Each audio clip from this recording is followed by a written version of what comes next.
Good morning, ladies and gentlemen. My name is Clay, and I am the Bucks believer. I want to wish you all a happy MKE Day. I'm not sure if that's actually something that people celebrate in Milwaukee, but I did realize that today is April 14th, so 414, just like the area code for Milwaukee. Not sure if that's a real thing, but we're gonna roll with it. Today we saw the Bucks take on the Minnesota Timberwolves, and this was the second game of a back-to-back for the Timberwolves. In those two games combined, they allowed 257 points, and the Bucks were responsible for 130 of those as the Bucks came away with a 25-point blowout win over Minnesota. Khris Middleton led the way for the Bucks, and I really love the approach that he took as a scorer in this game. In a similar vein to what he did against Orlando, although he had a very different strategy in this one. Against Orlando, I liked how he came out and looked to generate easy shots for himself at the basket right out of the gates. In this one, Khris was a little more aggressive as he took some difficult mid-range jumpers where he was off balance, and he started off the game 0 for 3. However, instead of continuing to put up these difficult shots and relying on his touch being there, Khris instead decided to get some easy baskets, and he was able to get downhill and create some easy shots for himself at the rim. He also got fouled a couple times and made all 6 of his free throw attempts on the night.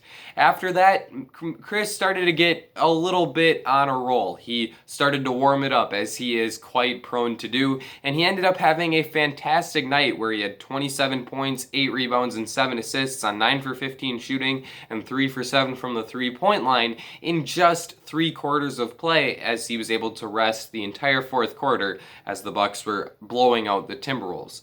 Khris has had a little bit of some trouble with his shooting touch over the past month or so. To see him continue to iron that out and continue to start to hit those shots that he's been missing more and more over the past couple months is definitely a good sign. And this was the second straight game where Khris has really been knocking down shots and playing well, and I hope to see that continue. So, gonna knock on wood a little bit and keep my fingers crossed that we can see Khris Middleton continue to play this well, because when Khris is playing well, number one, it helps the Bucks win games, and number two, he's just a really fun player to watch. As when Khris Middleton gets it going, it seems like he can't miss a shot, and who doesn't love watching someone who's just taking difficult shot after difficult shot and making each and every one of them. Brook Lopez also had a really nice game for the Bucks today, as he chipped in 18 points and grabbed 8 rebounds while making 6 of his 9 shots and 2 of his 4 three-pointers. Lopez has been a little bit less of a scoring threat than in the past, but in Giannis Antetokounmpo's absence on and off since the All-Star break, we've seen Brook ramp up his scoring average a little bit. In particular, I noticed that Lopez is taking shots a little bit further beyond the three-point line than he has in the past. Zora Stevenson also pointed that out during tonight's game, so I know that I'm not the only person who has took note of this fact. Lopez's stepping out further beyond the three-point line allows him to open up a lot more space on the court when he runs pick-and-pop plays with either Jrue Holiday or Khris Middleton as the ball handler. Those two guys both have more space in order for them to create shots for themselves or a teammate, and Lopez also has more space to get an open three-point shot up over his defender, as that guy is much less likely to close out on him when he's taking a 26-foot three-pointer than he is when he's taking a 23-foot three-pointer. So I think that this is a positive development as long as Brook continues to hit these shots. If he starts to go cold from 3, I think that there's a chance that we could see him step back in a little bit and start taking those shots from just beyond the three-point line once again. However, if he can keep hitting them at the high rate that he has recently, I like this development, and I think that it can really help the Bucks add another niche to their offensive game, as the Lopez Holiday pick and pop in particular seems to be a quite efficient play. Lopez also had a nice game defensively, as he had 2 steals and also blocked 2 Minnesota Timberwolves shots. He did a really nice job of limiting what guard D'Angelo Russell was able to do in the paint, as Russell finished with just 15 points on 4 for 14 shooting, although he was 1 for 5 from the three-point line, so that did hurt his shooting statistics, but he still went just 3 for 9 from inside the three-point line, which is not good, and Lopez played a big role in that, as he limited how many easy shots D'Lo was able to get at the basket and in the mid-range. And Lopez has done a very nice job of doing that, job of contesting opponent shots over the past 3 seasons, and I think that he's certainly going to keep that up, and I think that it's something that Bucks fans are a little bit prone to overhate on him because sometimes he ends up being drawn out a little further from the basket, and that limits how good of a rebounder he can be. That's shown through today as Naz Reid grabbed 15 rebounds to just 8 for Brook. But overall, I still think that Brook won that battle at the center position as Reid was limited to just 9 points on 3 for 10 shooting and 0 for 4 shooting from beyond the 3-point line. Brook is a really solid role player. He does what he does as a 3-point shooter and floor spacer on offense and as a rim protector and shot blocker on defense. He's not anything glamorous. He's not anything snazzy, but Brook gets the job done, and I'm happy to have him as the Bucks starting center. Jrue Holiday, his partner in crime in that pick and pop combination, also had a solid game. He had 15 points on 7 for 15 shooting and also did a really nice job defensively where he had 3 steals. Overall, Jrue was matched up a lot of the time with the number 1 overall pick in this year's NBA draft, Anthony Edwards, and on both ends of the court, Jrue had a lot of success playing against the Ant-Man. On offense, Holiday got out in transition on one play and used a ball fake to get Edwards flying by him on the right. Jrue then wrapped the ball around and finished with his left as the rookie went flying by.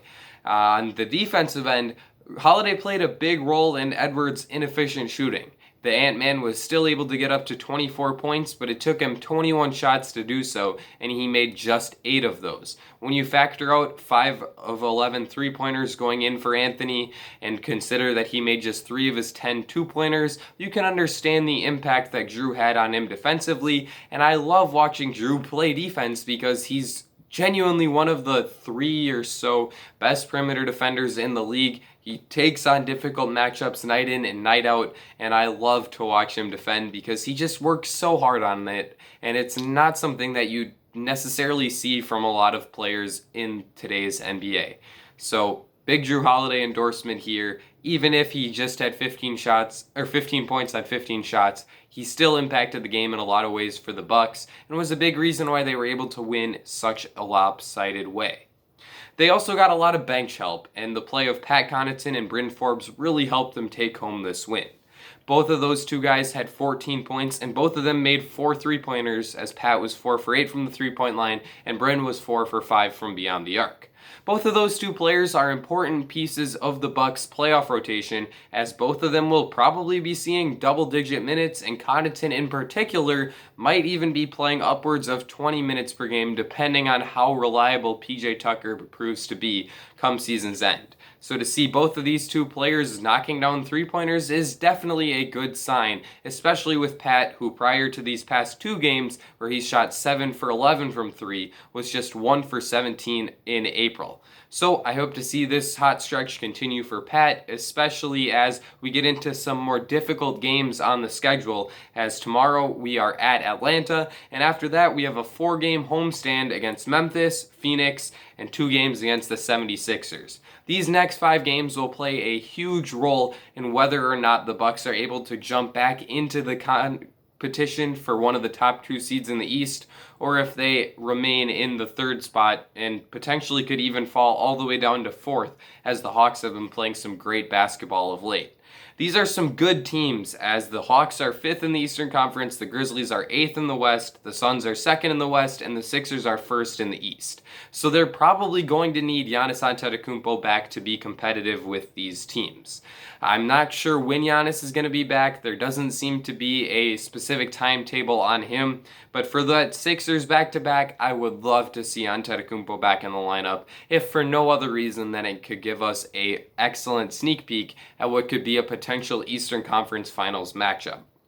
Finally, I do want to touch on PJ Tucker. Tucker played just 10 minutes in his return after missing 10 straight games with a left calf strain. He didn't do too much as he didn't score any points and grabbed just 3 rebounds. I have some concerns as there were a few plays where he was beat off the dribble defensively. I remember one specifically where he was matched up on Jaden McDaniels, but outside of that, I don't think there's too much to be worried about here with Tucker, especially as he is coming off of an injury and he only played 10 minutes, so not too much to take away, not a large sample size whatsoever, and we'll see what he's able to do in these next 5 games against some higher quality of competition. I think that I've covered everything that I wanted to cover, so let's wrap this up. Let me know what you thought of this video and this game in the comment section down below. Be sure to leave a like and subscribe, especially if you are a fellow Bucks believer. This is the place for you. I think that I've covered everything that I wanted to cover, so that's going to be it for me. Ladies and gentlemen, I will see you all again very soon.